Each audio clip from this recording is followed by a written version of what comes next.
Now let's take a look at what's happening in South America. The man described as the Donald Trump of Argentina, Javier Milei, is in power. Pero que tengamos claro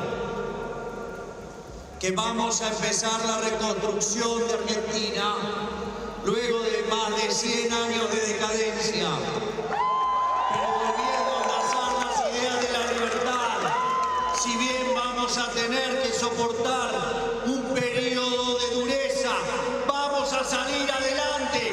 No hay noche que no haya sido derrotada por el día.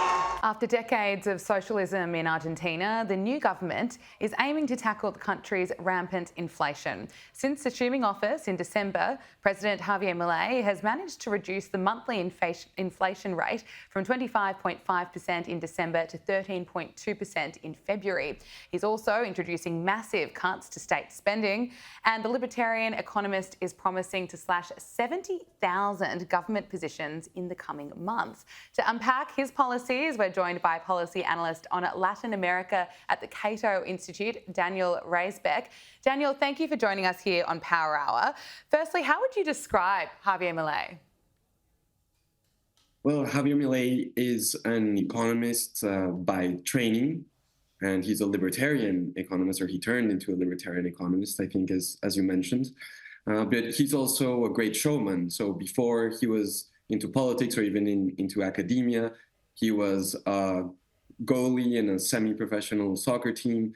He was also a lead singer of a band that, as far as I understand, played Rolling Stones covers. So he's also a showman, and he's very histrionic and very talented at communicating his ideas just to regular people. And that on the one hand, and on the other hand, the fact that Argentina had 130% levels of inflation at the time last year of the Argentine election helped him, especially because he was promising to slash inflation by shutting down the central bank and dollarizing the Argentine economy, which he has not done yet. But as you mentioned, he has taken numerous measures to rein in the state, which was completely out of control, especially in terms of spending and monetizing the debt, which is what caused the inflation in the first place. So he's doing a lot, even though he has difficulties getting a lot of his legislation through Congress because he doesn't have a majority. But in the first 3 months, there's certainly been a lot going on in Argentina. Yeah, how would you describe those first few months? He of course, made a lot of promises. Is he going to keep them all? Well, I think it's going to be difficult. The main promise in the campaign, as you said, was dollarization, which I have supported, and at the Cato Institute in general, we have supported in Latin America, not only in Argentina. And he has not gone through yet. I think that's a mistake. I think he should have already done it. But he has done a lot of other very positive things, in my opinion. For instance, deregulating the economy, getting rid of price controls, getting rid of rent controls, which is already having a very positive effect in the housing market.